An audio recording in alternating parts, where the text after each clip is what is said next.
Ok, lo que no les mostraba mucho son cosas nuevas que les añadí. Estas pequeñas luces llamadas ojos de... ¿Cómo es que se llaman? Ojos de águila. Le puse el parcito se las puse. Y ya ahí está. Y para los curiosos, no saben cómo ponerle el bocín por acá abajo. No se logra ver, pero ahí está el cableado del bocín de policía. Ya lo verá, pues, ya lo verá. Aquí viene el circuitado.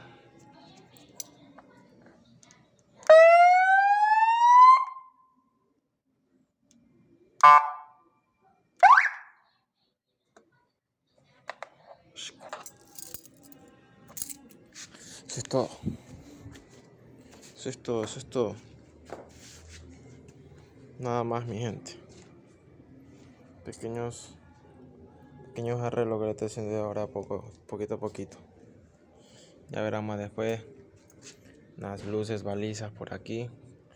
Cubre viento. Funda. Forrito de esta parte. Fierrito aquí. Un tapizado en rojo. Melo. Color de tapa nueva. Color de aros nuevo. Con sticker chéveres. Todo renovado. Pilas. Atentos. Todo es para el grupo. Y esa vaina del escape. También le voy a hacer algo. Pronto le voy a hacer algo porque no le he hecho nada. Está totalmente oxidada. Y es la fucking lluvia.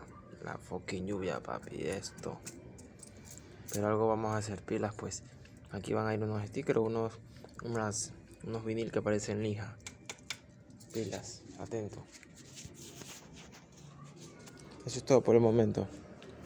Pues ya cambié lo que es la relación, que ya la tengo en 38, pero acá adelante la pone el piñón de 13. Porque así pierde demasiada fuerza. Coge sí bastante velocidad, pero pierde mucha fuerza.